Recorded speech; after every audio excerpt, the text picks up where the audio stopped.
Buenos días a todos.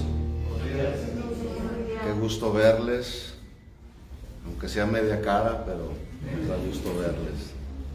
Damos gracias a Dios por este día, por sus bondades, por sus misericordias.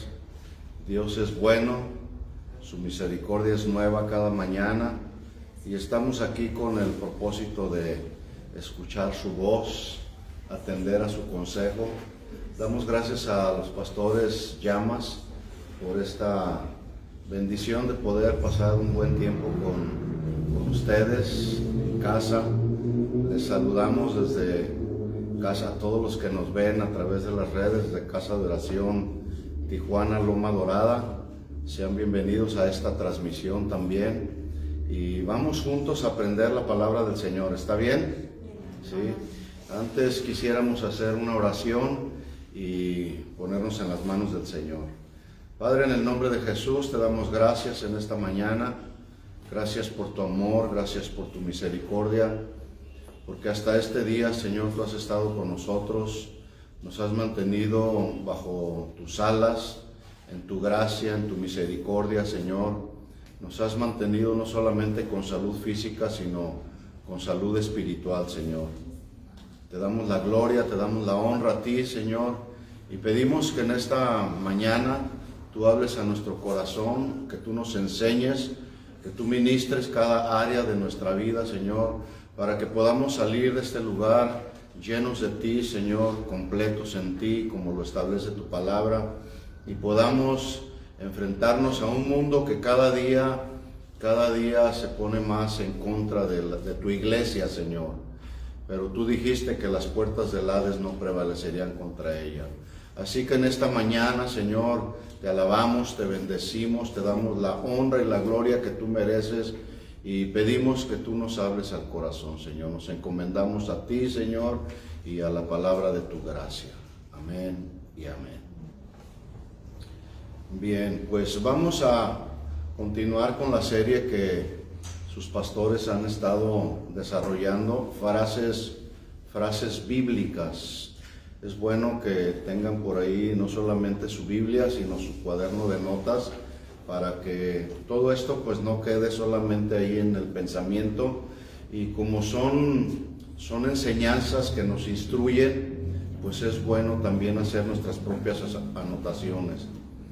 Frases bíblicas, o lo que es lo mismo, frases en textos bíblicos mal interpretados que han creado sectas y falsas doctrinas.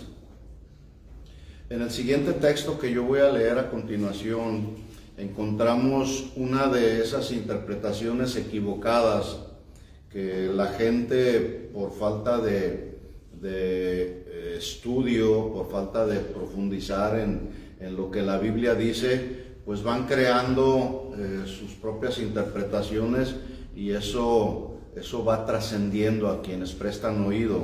Por eso hay que ser oidores y hacedores de la palabra, pero hacedores en el buen sentido de la palabra.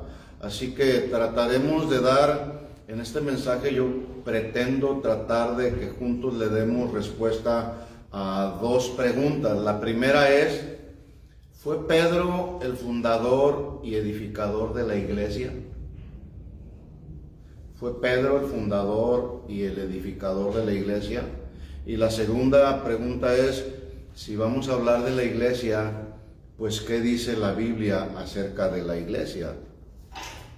Ahora, el propósito de este mensaje es que nos enamoremos de la iglesia.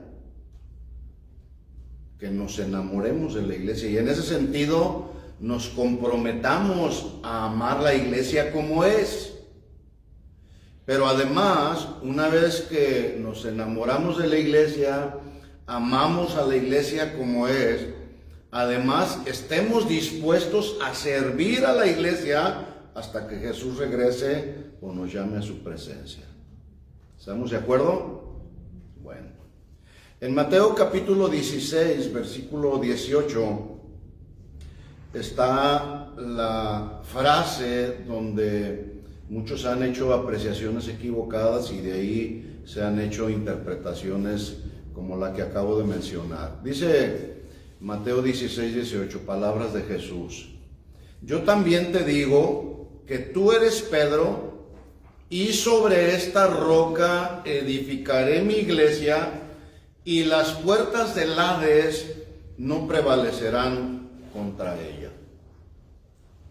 Este texto, como ya lo mencioné, ha sido mal interpretado, haciendo suponer que la iglesia de Cristo fue fundada y está cimentada y ha sido edificada sobre Pedro, puesto que en el Nuevo Testamento se expresa claramente que Cristo es tanto la piedra de fundación como la cabeza de la iglesia. Es un error pensar que alguno de los apóstoles, en este caso como Pedro, pudiera cumplir con la función fundacional de la iglesia, ya que el rol de primacía y de suprema autoridad está reservado solamente para nuestro Señor Jesucristo, y no para Pedro, ni para ningún ser humano. ¿Estamos de acuerdo en eso?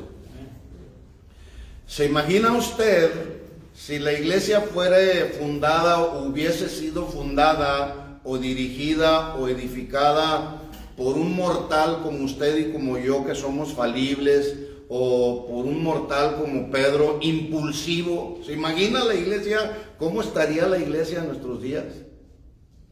Bueno, esta equivocada interpretación está basada en que la doctrina católico-romana desarrolla su argumentación basada precisamente en el texto que acabo de leer, Mateo 16, 18, interpretándolo de la siguiente manera y de acuerdo a un documento escrito que todos ustedes pueden consultar ahí en el internet, que se llama Los Fundamentos del Dogma Católico. Esto está, lo que voy a leer a continuación está en la página 287 de este documento, que repito, es el fundamento del dogma católico. No tiene caso, simplemente es información que quiero yo darle para que ustedes se den cuenta de dónde salió esa interpretación equivocada. Dice el documento del dogma católico: Cristo hizo a Pedro el fundador de su iglesia, esto es, el garante o responsable legal de su unidad y de su fortaleza inconmovible, y prometió a su iglesia una duración perenne, infinita y sin fin, de acuerdo a Mateo 16, 18. Sigue diciendo el documento: ahora bien, la unidad y la solidez de la iglesia no son posibles sin la recta fe. Por tanto, Pedro también es el supremo maestro de la fe. Como tal, debe de ser infalible en la promulgación oficial de la fe, tanto en su propia persona como en la de sus sucesores, puesto que por voluntad de Cristo, la iglesia ha de continuar hasta el fin de los tiempos. Igualmente, Cristo invistió a Pedro y a sus sucesores del supremo poder para atar y desatar. Dios en el cielo confirmará el juicio del Papa, y esto supone que en su capacidad de supremo doctor de la fe está preservado de error. Nada más equivocado que eso, a los que conocemos la Biblia. Yo les pregunto, ¿fue Pedro el fundador y el edificador de la iglesia, sí o no? No.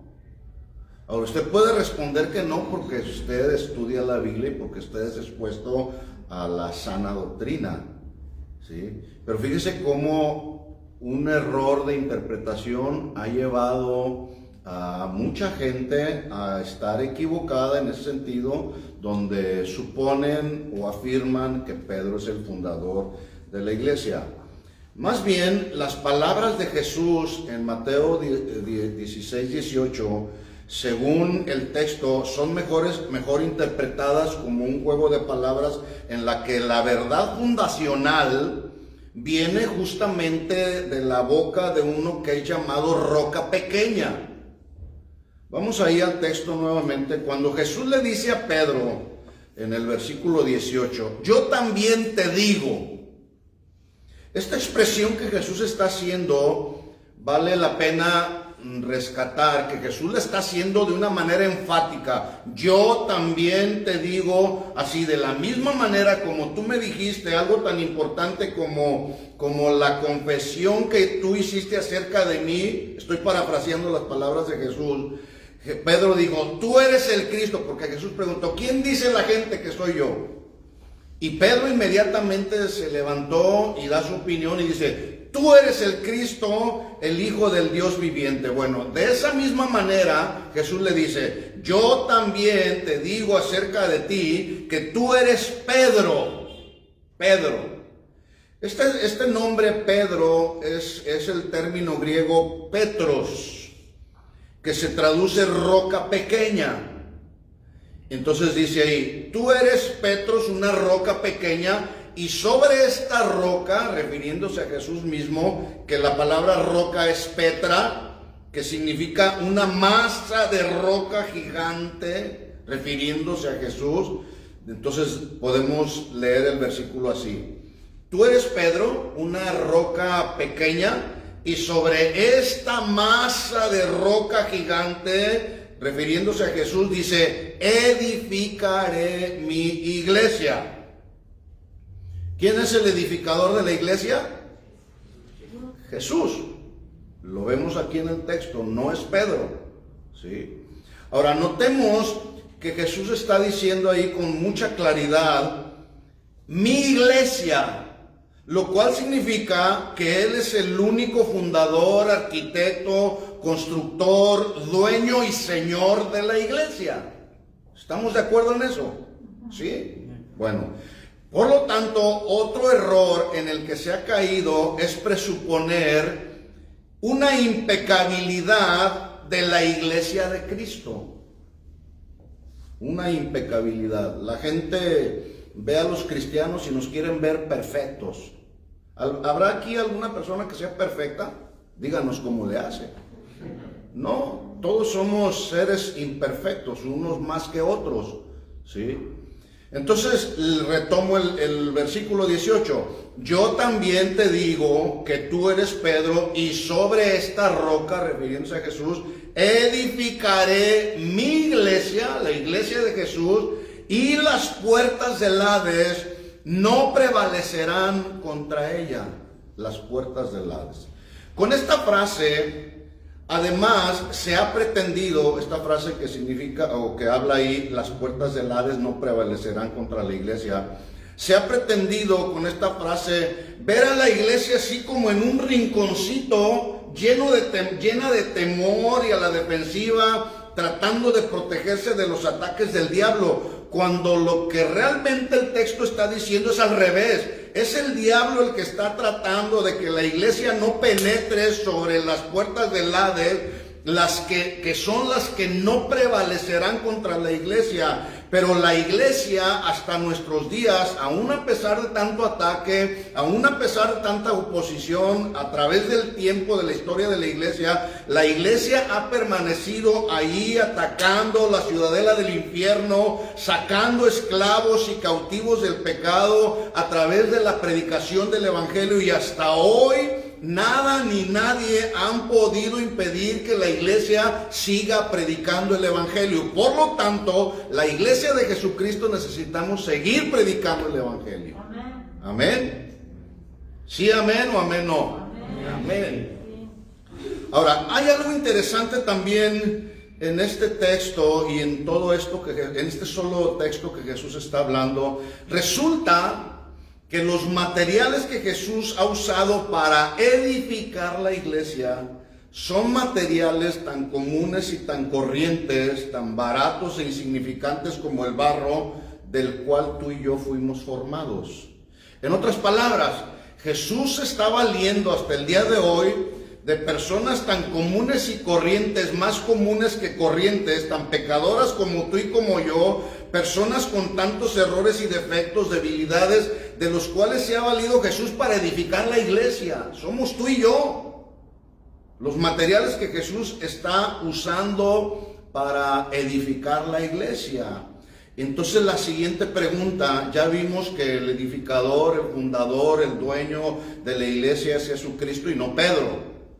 La primera pregunta le estamos dando respuesta. La segunda pregunta entonces en la que tenemos que atender y darle respuesta es, entonces, ¿qué dice la Biblia de la iglesia?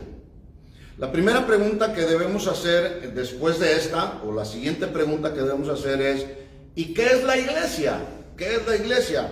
¿Por qué la pregunta? Porque hay quienes suponen también de manera equivocada que este edificio es la iglesia. Yo les pregunto, ¿este edificio es la iglesia?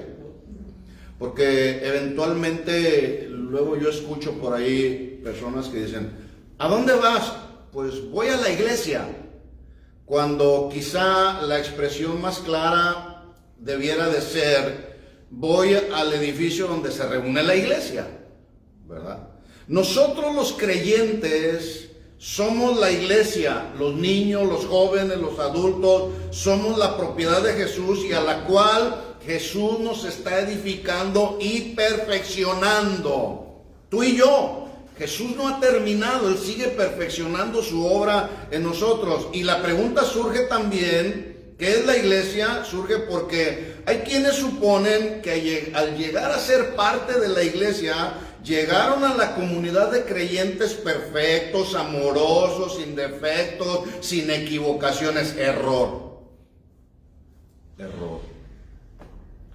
Bueno, de esto estaremos hablando un poco más adelante. Entonces la pregunta es, ¿qué dice la Biblia de la iglesia? En el Antiguo Testamento la palabra hebrea que traduce iglesia habla o se traduce los congregados o la congregación, y lo usa para referirse al pueblo de Israel, el cual era convocado con diferentes propósitos bien determinados. El pueblo de Israel era convocado, se congregaban para adorar a Dios, para ofrecer sacrificios a Dios, etcétera, etcétera. Pero en el Nuevo Testamento, la iglesia es el término griego eclesia, con cada kilo, que se traduce simple y sencillamente asamblea. Los llamados de fuera, es decir, los llamados del mundo, para que estén fuera del mundo, y voy a dar a continuación algunas definiciones así muy genéricas de lo que es la iglesia, y esto nos va a dar luz. Entonces ya dimos respuesta a la primera pregunta. Cristo es el edificador de la iglesia, Cristo es el dueño de la iglesia, Cristo es el arquitecto de la iglesia. La segunda pregunta es, ¿qué dice la Biblia de la iglesia? La Biblia dice que tú y yo somos la iglesia, ¿sí? Entonces, somos la asamblea de personas que fuimos llamados del mundo, rescatados del mundo, para venir a conformar la iglesia de Jesucristo, la cual Él está edificando. Voy a dar a continuación algunas definiciones así muy genéricas acerca de lo que es la iglesia. Número 1, la iglesia, según la Biblia, es el cuerpo de Cristo. ¿Qué es la iglesia? El cuerpo de Cristo. Porque se refiere a todos aquellos que han depositado su fe en Jesucristo como el único Señor y Salvador de nuestras almas. ¿Quién te salvó? ¿María? No, Jesús es el que salvó y rescató nuestra vida, nuestra alma de la condenación eterna y nos libró de todo pecado. ¿Estamos de acuerdo? Por lo tanto, entonces venimos a formar parte del cuerpo de Cristo. Número 2, la iglesia también son todos aquellos que han sido lavados por la sangre de Cristo y que reconocen que han sido borrados todos sus pecados y que se reúnen en un edificio como este para adorar a Dios, para exaltar al Rey, para glorificar al Rey de Reyes y Señor de Señores. ¿De acuerdo? Pregunta, ¿en este día, en este lugar, habrá una iglesia que adora, exalta, glorifica al Rey de Reyes y Señor de Señores? ¿Sí o no? Dale un aplauso, pues, de alabanza al Rey de Reyes y Señor de Señores. A eso nos hemos reunido. Alabar, adorar y exaltar al Rey de Reyes. Número 3. Estoy haciendo una definición muy genérica de lo que es la iglesia. La iglesia también es el cuerpo de Cristo donde Jesús es la cabeza. Y está formada por todos los redimidos por Jesús alrededor del mundo, desde el día de Pentecostés, donde surge por primera vez la iglesia, hasta la segunda venida de Jesucristo. Por lo tanto, Pablo, hablando de Jesús a la iglesia local de los colosenses, les escribió, y si me acompañan ahí al texto, Colosenses 1:15, repito este punto número 3, o esta definición número 3, la iglesia es el cuerpo de Cristo, donde Jesús es la cabeza. Está formada por todos los redimidos por Jesús alrededor del mundo, desde el día en que fue fundada, en el día de Pentecostés, hasta su segunda venida.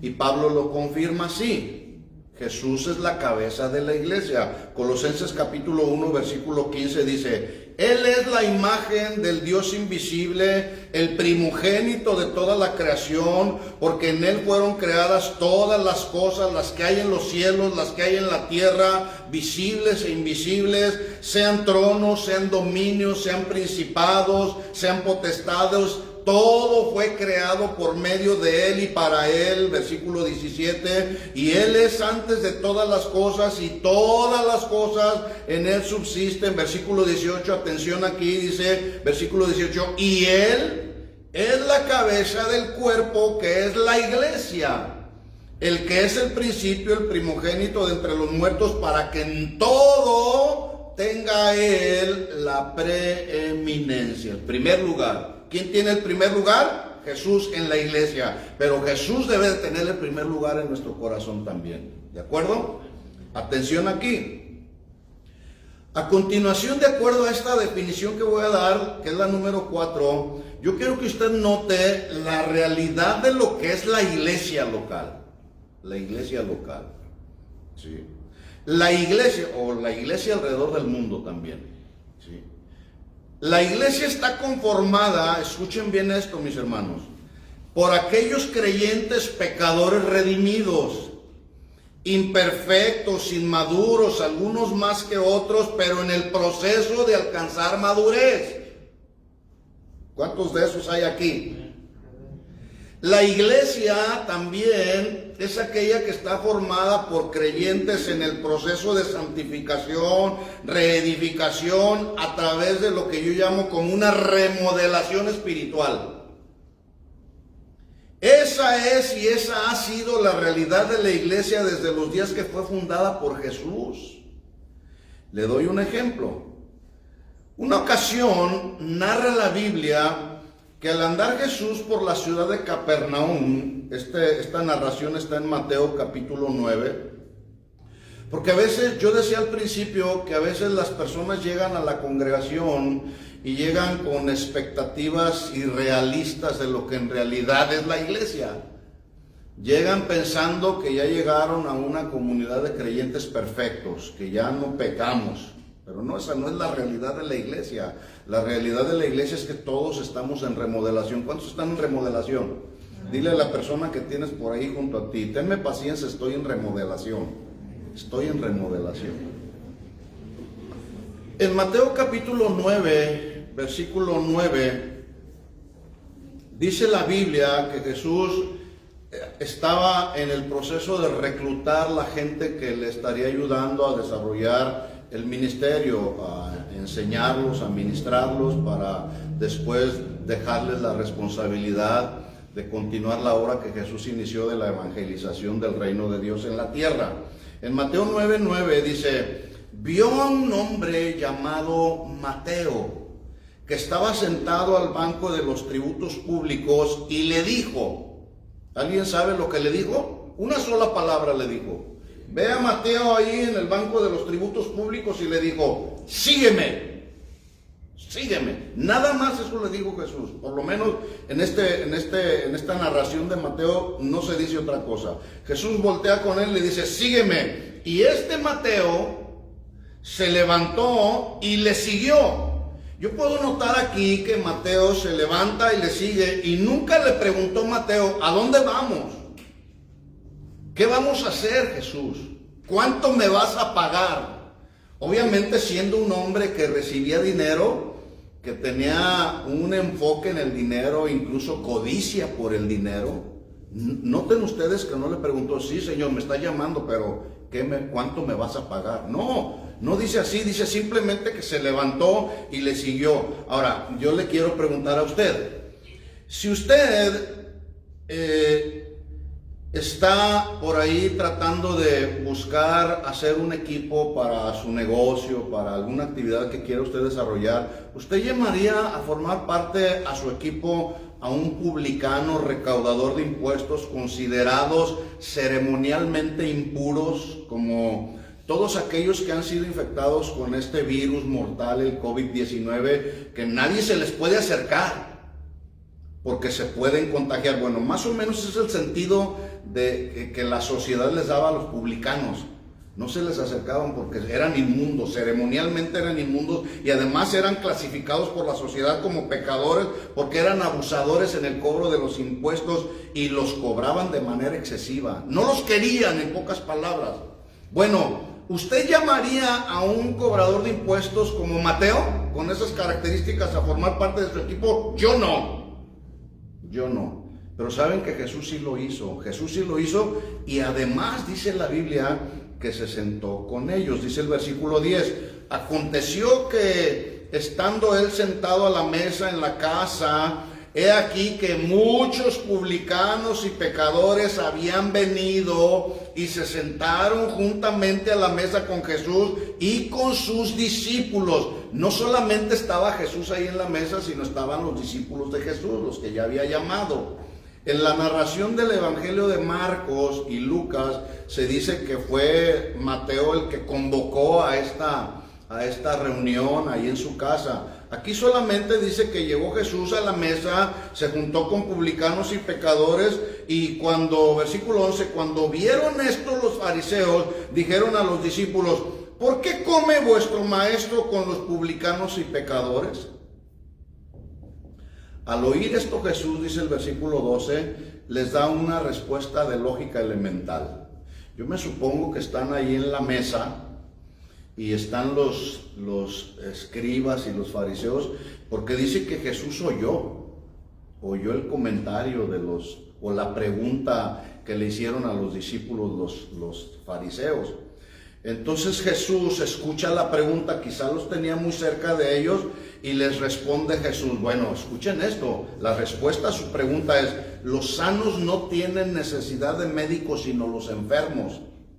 Acuérdense que estamos viendo la realidad de lo que es la iglesia, Este Mateo fue uno de los discípulos de Jesucristo, pero también fue aquel hombre que Dios eligió para inspirado por el Espíritu Santo, escribir el Evangelio de Mateo. ¿Sí? No fue cualquier personaje. Entonces dice ahí: los sanos no tienen necesidad de médicos, sino los enfermos.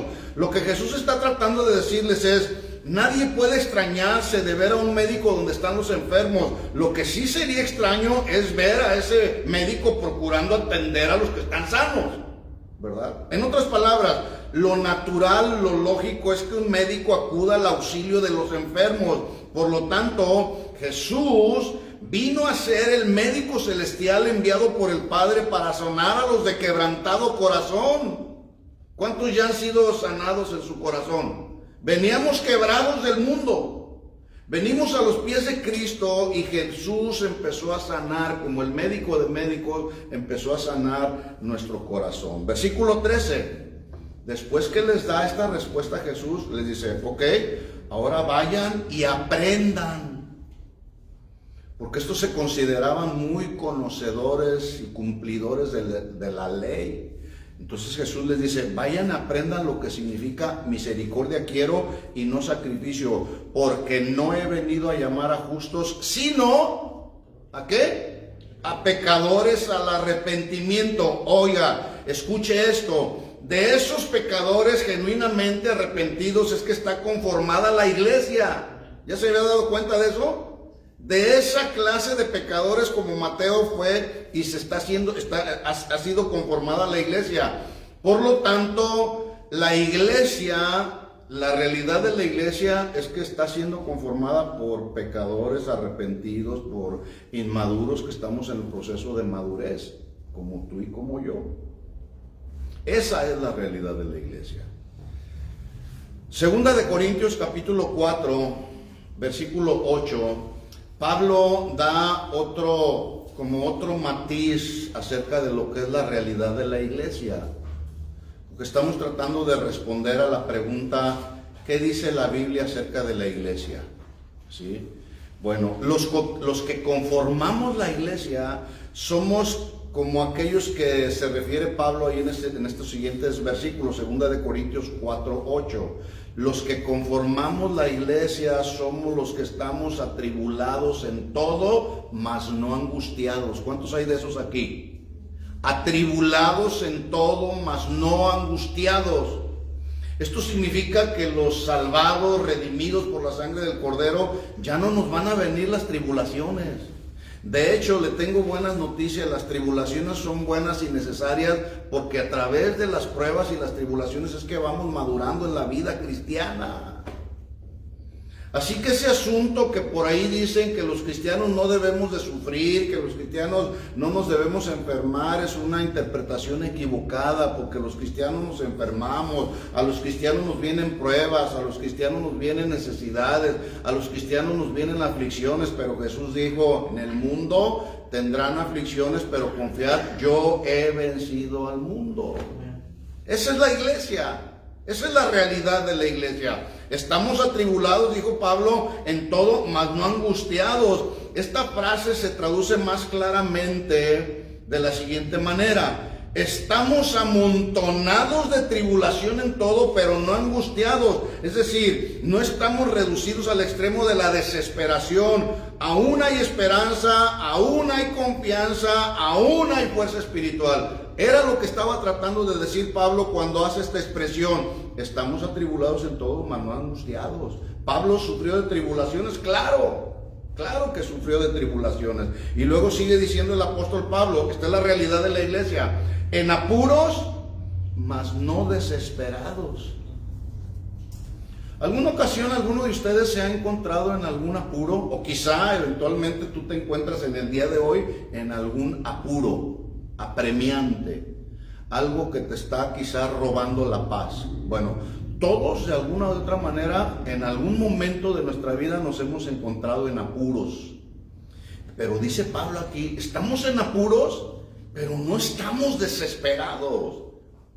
Apuro significa como quedarse sin salida, como estar perdido. Se refiere a esos apuros, no solamente apuros interiores que dañan nuestra alma, que inquietan nuestra alma, que inquietan nuestras emociones, sino también se refiere a apuros exteriores que son provocados por alguna enfermedad, por alguna aflicción que se manifiestan en el exterior.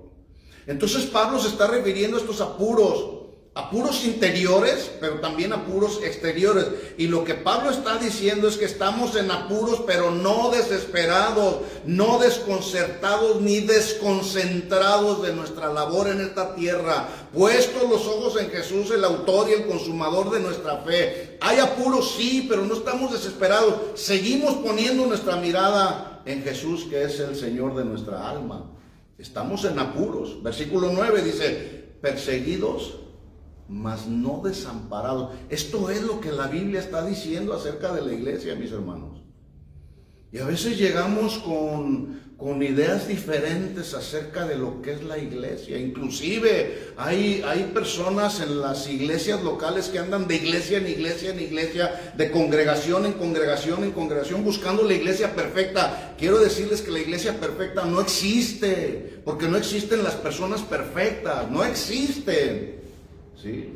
Existen personas imperfectas en un proceso de perfeccionamiento, eso es diferente. ¿Sí? Existen personas inmaduras en un proceso de ir alcanzando la madurez cada día, eso es diferente. ¿Sí? Dice Pablo entonces, versículo 9, perseguidos, mas no desamparados. Este término perseguido es la idea que da esta expresión que Pablo está haciendo, es como aquel cazador que busca a su presa para matarla.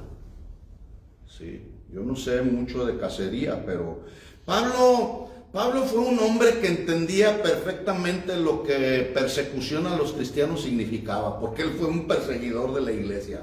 Él andaba ahí acechando a los cristianos para matarlos, para golpearlos, para encarcelarlos, porque él fue un perseguidor, un torturador, un asesino de cristianos, pero yo creo que después de su conversión, el apóstol Pablo pudo identificarse con las palabras del autor del Salmo 46 cuando él dijo: sí, somos perseguidos, pero no estamos desamparados, porque Dios es nuestro amparo y fortaleza. Él es nuestro pronto auxilio en las tribulaciones. Por lo tanto, no temeremos, aunque la tierra sea removida y se traspasen los montes al corazón del mar, aunque bramen y se turben sus aguas y tiemblen los montes a causa de su braveza. Dice Pablo, estamos ahí, estamos siendo perseguidos, pero no estamos desesperados. Dios es nuestro amparo y Él es nuestra fortaleza. Esa es la realidad de la iglesia, mis hermanos.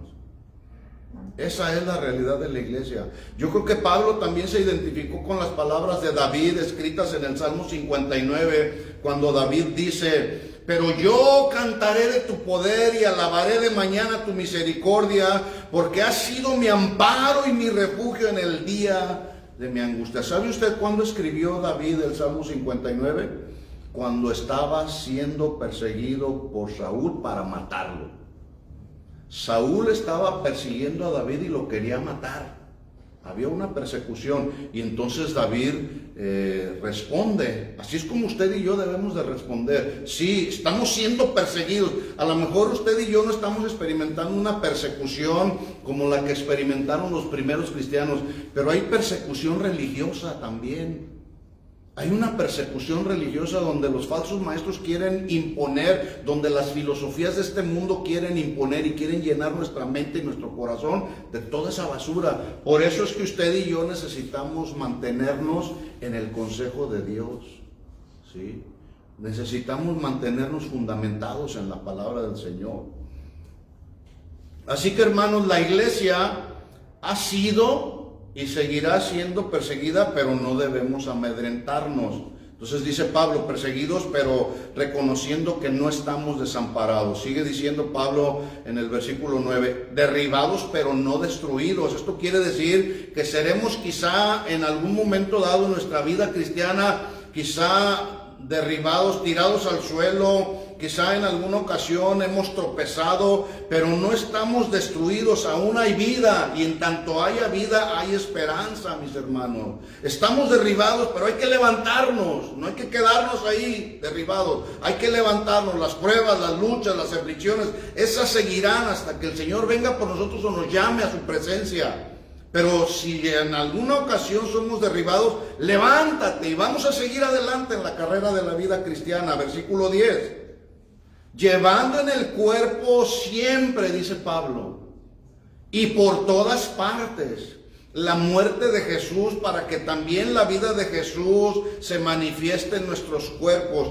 Cuando Pablo dice siempre y en todas partes, significa que los sufrimientos que él experimentó en su vida y en su ministerio no se terminaron hasta el día en que él fue muerto. ¿Saben ustedes cómo murió Pablo? Lo decapitaron.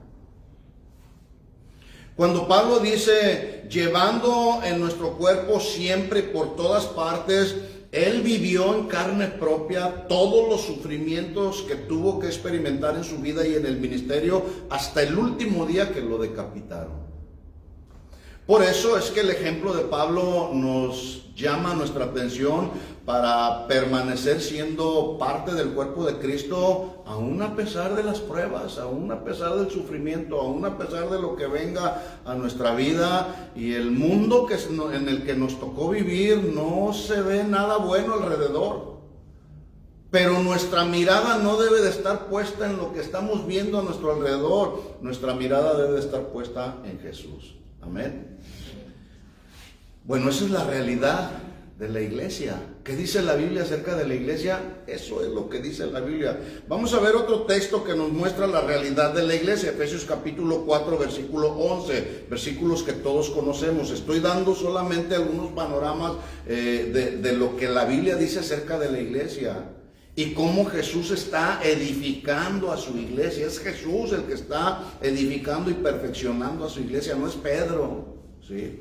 Efesios capítulo 4, versículo 11. Y él mismo, Jesús, se refiere a Jesús, dice Pablo ahí, constituyó a unos apóstoles, otros profetas, a otros evangelistas, a otros pastores y maestros. Versículo 12, aquí está el propósito, a fin de perfeccionar. Perfeccionar ¿a quiénes? A los santos, para la obra del ministerio, para la edificación del cuerpo de Cristo. Este término perfeccionar, el término griego lo traduce de la siguiente manera. Perfeccionar significa hacer ajustes, como el ajuste que se hace al lente de una cámara hasta que se muestra la imagen como se debe de tomar la fotografía. Ustedes han visto a los fotógrafos que de repente empiezan a mover el lente y están haciendo ahí sus ajustes. Bueno, usted y yo estamos siendo perfeccionados, estamos siendo ajustados a la imagen de Cristo, para que entonces el Señor nos tome una fotografía y diga, te vas pareciendo cada vez más a mí. Entonces, también perfeccionar significa remendar, como reparar las redes. También significa restaurar algo que ha sido estropeado. También significa perfeccionar, significa capacitar, equipar, hacer aptos. Cuando andábamos en el mundo éramos ineptos. Venimos a los caminos del Señor y ahora Él nos empieza a hacer aptos para la obra del ministerio. A cada uno de nosotros se nos están haciendo todos los ajustes necesarios para alinearnos a la voluntad de Dios. Sin duda hay áreas en nuestra vida que aún siguen siendo remendadas, reparadas, restauradas, con el fin de capacitarnos, equiparnos, hacernos aptos para la obra del ministerio, para la edificación del cuerpo de Cristo. Amén. Esa es la realidad de la iglesia, mis hermanos, aquí en la tierra. Esa es la realidad de la iglesia. Ahora, yo quiero que me acompañe a otro texto donde vamos a leer las palabras de Jesús, que nos muestra otra cara de la realidad de la iglesia. Mateo capítulo 18, versículo 15. Mateo 18, 15. ¿Estamos ahí? Mateo 18, 15. Dice, por tanto, si tu hermano peca contra ti, ¿qué dice? Ve y repréndele.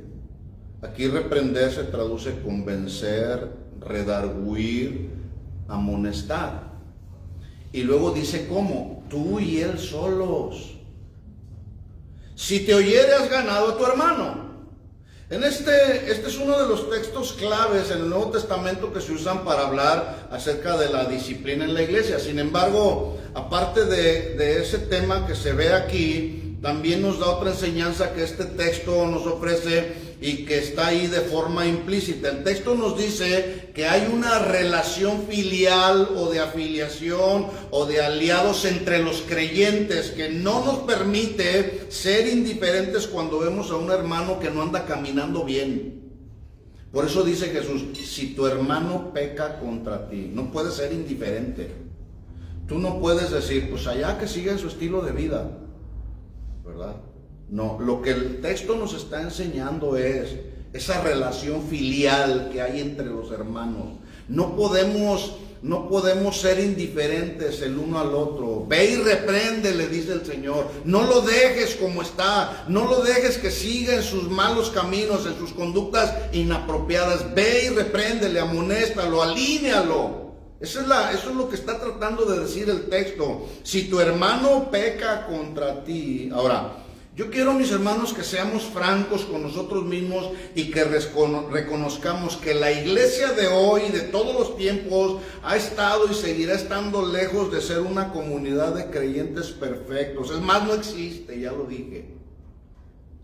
La evidencia de ello es que Jesús nos está diciendo en este texto, versículo 15, si tu hermano peca contra ti. Y notemos que Jesús está presuponiendo que es muy probable que dentro de la iglesia, en esta o cualquier otra, alguien peque contra ti, ¿sí o no? ¿Sí o no? Sí. ¿Estamos aquí? Bueno, por cierto, ¿alguna vez algún hermano ha pecado contra usted, defraudándolo, traicionándolo, engañándolo. ¿Sí saben de lo que estoy hablando? ¿O eso nada más me ha pasado a mí? La siguiente pregunta sería, ¿y si algún hermano ha pecado contra ti de la forma que ha sido? La siguiente pregunta sería, ¿cómo has reaccionado? ¿Cómo hemos reaccionado cuando el hermano peca contra ti? ¿Sí? Bueno, el mandato de Jesús es muy claro. Jesús dice, ve y repréndele estando tú y él solos. No lo publiques. Porque a veces somos muy fáciles en señalar. El hermano es un pecador.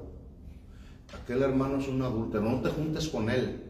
Aquel otro es un mentiroso. Cuidado.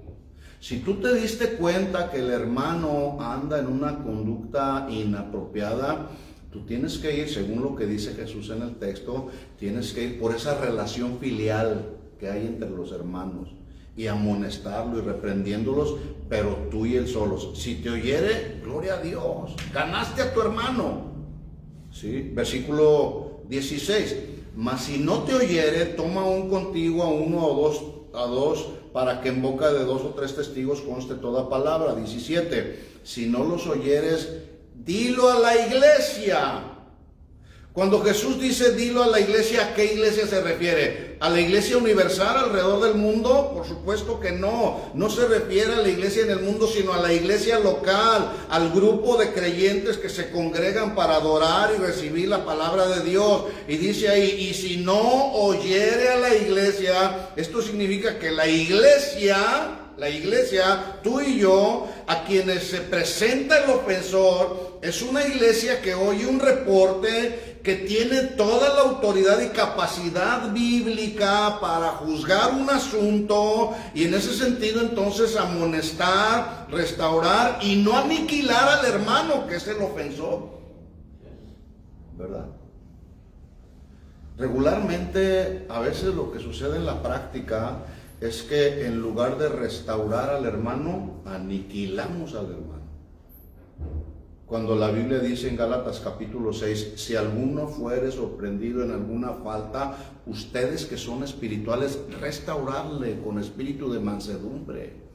Esa es la responsabilidad de la iglesia, en la realidad de lo que la iglesia es en la actualidad y ha sido en todos los tiempos. ¿Sí? Si no oyere a la iglesia, dice Jesús, tenle por gentil y publicano. Esto quiere decir que la persona en cuestión, el ofensor, debe de ser removida de la membresía de la iglesia local como si fuera un inconverso, aunque quizás no lo sean. La Biblia no dice, este inconverso, no lo está diciendo la Biblia. Se supone, es una mera especulación por la conducta del hermano, porque no se quiere arrepentir por su mal estado espiritual, se debe de obrar de esa manera. Pero también se obra de esa manera por su testimonio público y externo. No está siendo de testimonio para los demás hermanos en la iglesia. Y es que dice el mandato que debe de ser tratado como gentil y publicano y excluirlo de la comunión con otros creyentes. Algo que también nos deja ver el texto es que aquel que profesa ser cristiano, ¿cuántos cristianos hay aquí?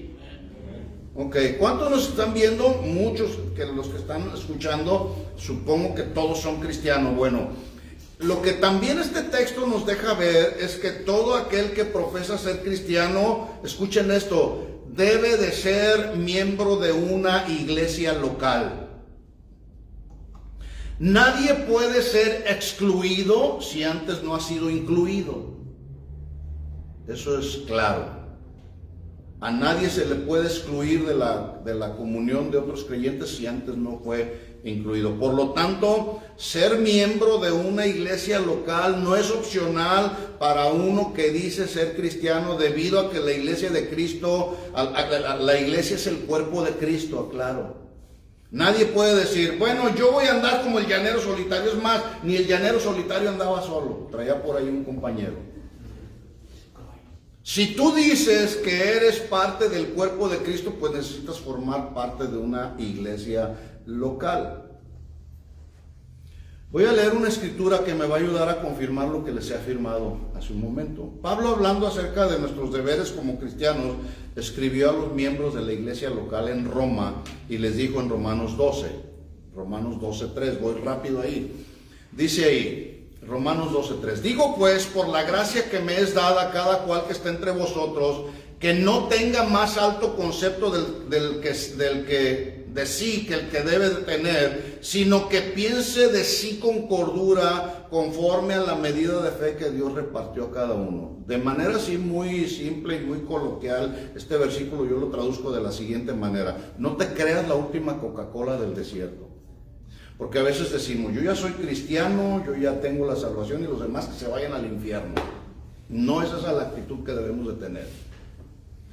Versículo 4 dice, porque de la manera en que en un cuerpo tenemos muchos miembros, ¿cuántos miembros hay?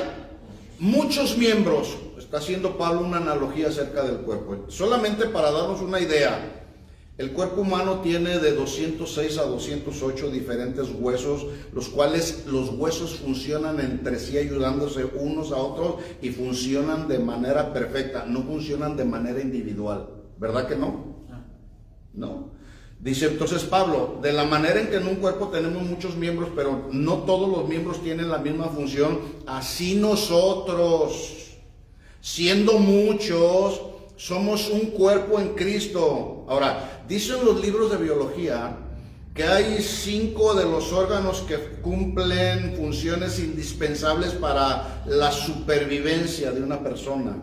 Por ejemplo, esos 5 órganos que ayudan a la supervivencia de una persona es el cerebro, el corazón, el hígado, al menos un pulmón y al menos un riñón. Pero estos órganos deben de trabajar simultáneamente para garantizar la supervivencia del que es el órgano supremo y aquel que los reúne a todos ellos, que es el cuerpo humano. ¿Sí? De ahí que uno de los sinónimos que se han aceptado para referirse al cuerpo sea un organismo vivo. La iglesia es un organismo vivo. ¿Qué dice la Biblia de la iglesia? Que somos un organismo vivo porque nuestro Dios vivo nos dio vida. ¿Cuántos están vivos? Porque Él nos dio vida. Y debido a eso es que en esa conjunción y organización perfecta es que funcionamos los unos y los otros. Tú no puedes funcionar de manera individual, haciendo lo que nos venga en gana como cristianos. Hay reglas que rigen la vida de los cristianos, hay leyes que rigen la vida de los cristianos. Ahora, ninguno de estos 5 órganos que yo mencioné puede funcionar de manera individual. Si el corazón no funciona, se para la vida, ya no hay más vida. El corazón no puede decir, bueno, pues ahora amanecí, no tengo ganas de funcionar, me voy a tomar unas vacaciones. No, si se para el corazón, se para la vida. ¿De acuerdo? Lo mismo sucede con el cerebro. El cerebro no puede decir, hoy amanecí, no tengo ganas de trabajar como cerebro. Bueno, si el cerebro no trabaja, dice los que conocen que vendrá una muerte cerebral, ¿verdad? ¿Qué dice pues la Biblia de la iglesia? La Biblia afirma que somos un cuerpo en Cristo y todos somos miembros los unos de los otros. Por lo tanto, debemos de trabajar para que el cuerpo de Cristo funcione. Tristemente, esta pandemia, algo que ha sacado a la luz es que no todos los que se congregaban eran parte del cuerpo de Cristo, porque ya no están, se desligaron del cuerpo. ¿Por qué? Por diferentes razones. Alguien dijo que si tú te dices que eres cristiano y no eres miembro de una iglesia local, deberías de estar en un banco de órganos, esperando allí a ser trasplantado o unido en un cuerpo, porque todos los miembros o todos los órganos deben de estar unidos a un cuerpo funcionando, no como espectadores. Es muy bonito estar ahí como espectadores. No, si estamos vivos hay que estar activos.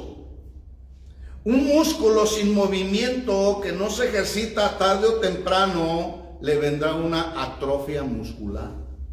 ¿sí? Así que la iglesia ocupa un lugar muy importante, un lugar vital en el plan redentor del Padre. Por lo tanto, también debe de ocupar un lugar central en la vida de todo cristiano. Es en la iglesia donde el creyente es pastoreado, alimentado, nutrido, instruido, amonestado, edificado. Es dentro de la iglesia donde ponemos en práctica los dones que nos fueron dados por el Señor. Es dentro de la iglesia donde practicamos nuestros deberes como cristianos, deberes que son el orar unos por otros, el amarnos unos a otros, el perdonarnos unos a otros, el animarnos unos a otros, el perseverar en la comunión unos con otros, el servirnos unos a otros. Es muy fácil servir a los que amamos o a los que nos aman, pero también hay que servir a todos los que son difíciles de amar. Pero es aquí en la iglesia donde podemos poner en práctica estos que son nuestros deberes. Es en la iglesia donde aprendemos a no juzgarnos los unos a los otros, a no mentirnos los unos a los otros.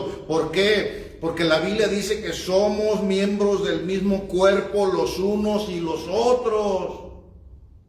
Yo he puesto, no sé si aquí en esta congregación alguna ocasión lo hice, creo que sí. Si usted tuviera la oportunidad de quitarse algún miembro de su cuerpo, ¿cuál se quitaría? Porque usted supone o piensa que no le sirve para nada. ¿Cuál se quitaría? Dígame. Ninguno, porque todos los miembros del cuerpo, por más insignificante que parezca, todos son necesarios. Dios los puso ahí con un propósito, con el propósito de que ese miembro del cuerpo, ese órgano funcione en la perfección que Dios lo creó para funcionar. Esto quiere decir que nadie puede desarrollar una vida estable, saludable, balanceada, a menos que sea parte activa de una iglesia local. Así que entendamos muy bien esto, mis hermanos. Los miembros que componemos la iglesia no somos perfectos. ¿Ya se había dado cuenta de eso? No somos perfectos. Cada uno de nosotros nos encontramos, ya lo dije, en un proceso de madurez, de perfeccionamiento. Nos encontramos en una etapa de remodelación, de crecimiento, que ese crecimiento no siempre será indoloro. A veces vamos creciendo y en el crecimiento hay roces, hay sufrimiento, hay lucha que nos duele en el corazón, ¿sí?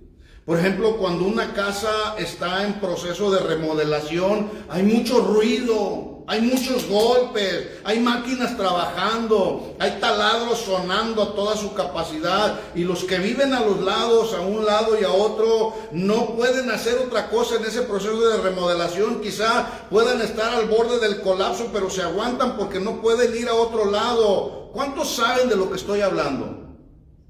Que hay un momento ahí, cuando se remodela una casa hay mucho ruido. Bueno, escuchen esto, aquí está la aplicación para nosotros. El hermano que tienes a tu lado o en la parte de atrás está en proceso de remodelación, y eso pues tiene sus inconvenientes. Esa es la realidad de la iglesia. Por eso yo les decía hace un momento, hermano, sé paciente conmigo, estamos en remodelación. Cuando algún creyente no está consciente de esa realidad de la iglesia, en lugar de gozarse por el hecho de ser parte de una iglesia local, muchas veces terminan por encontrar en la iglesia muchos tropiezos debido a que se forjaron expectativas irrealistas de lo que en realidad es la iglesia. Y esto nos lleva a preguntar, bueno, ¿cuál es entonces la realidad de la iglesia en esta tierra en tanto nos encontremos militando en este mundo caído y gobernado por Satanás? Bueno, la realidad de la iglesia es que, ya lo dije, somos personas imperfectas. No debemos crearnos expectativas que tú y yo, equivocadas, que tú y yo debemos de tener respecto a la iglesia. Y note que dije expectativas y no el ideal de lo que nosotros quisiéramos que fuera la iglesia, sino más bien necesitamos llegar y formar parte de la iglesia de acuerdo a cómo es la iglesia en la actualidad, entendiendo que todos estamos en remodelación. Déjeme decirle, para terminar, que la Biblia dice que la iglesia es la esposa de Cristo. Así que, como es la esposa de Cristo, pues necesitamos, yo dije al principio que el propósito del mensaje es enamorarnos de la iglesia. ¿Sí? comprometernos a amar a la iglesia, dispuestos a servir a la iglesia, ¿sí? Y es posible que haya creyentes que, aunque no lo dicen con palabras, lo dicen con actitudes y dicen como el impulsivo de Pedro: Señor, contigo hasta la muerte, pero a tu esposa no la aguanto más. No, no es así. Necesitamos soportarnos unos a otros, necesitamos ser pacientes los unos a los otros. ¿De acuerdo? Termino entonces leyendo el versículo con el que iniciamos. Mateo 16, 18. Dice Jesús, yo también te digo que tú eres Pedro, roca pequeña, y sobre esta roca, masa de roca gigante, edificaré mi iglesia. Una iglesia imperfecta, una iglesia en proceso de madurez, una iglesia en la etapa de remodelación, la cual Jesús está edificando, nos está ayudando a crecer, y las puertas del Hades no prevalecerán contra ella. Este mundo puede deshacerse, este mundo puede estar en un caos social, puede estar en una decadencia económica, política, qué sé yo, pero las puertas del Hades no prevalecerán contra la iglesia. Seguiremos adelante, amén, hasta que Jesús venga por segunda vez o nos llame a su presencia. Y ya, me callo. Vamos a orar y vamos a pedir que el Señor nos ayude a poder entender que somos parte del cuerpo de Cristo, a soportarnos unos a otros, a amarnos unos a otros, a servirnos unos a otros. Quisiera ponerse de pie, por favor, y levantar sus manos y decirle: Señor, gracias porque traes luz a nuestra vida, Señor. Traes entendimiento a nuestro corazón acerca de la realidad de la iglesia. Tú eres el dueño, tú eres el edificador de la iglesia. Tú eres el que nos has sometido a un proceso de pureza, de santificación, Señor, de perfeccionamiento.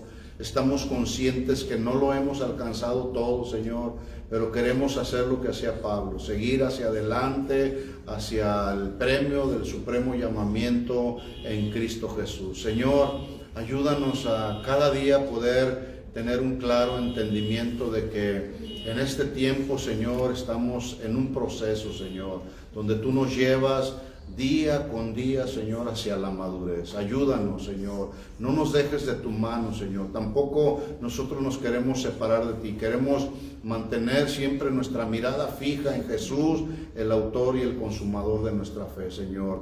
No pretendemos haberlo alcanzado ya todo. Queremos terminar la carrera y terminarla con gozo, pero necesitamos tu ayuda, Señor. Solos no podemos. Somos parte del mismo cuerpo, el cuerpo donde tú eres la cabeza, Señor. Nosotros somos los miembros y queremos ayudarnos y funcionar mutuamente, Señor, de acuerdo a las capacidades que tú nos has dado. Ayúdanos, Señor, en el nombre de Jesús. Tu bendición, tu protección divina para cada familia de esta casa de oración aquí en Tijuana, Loma Dorada.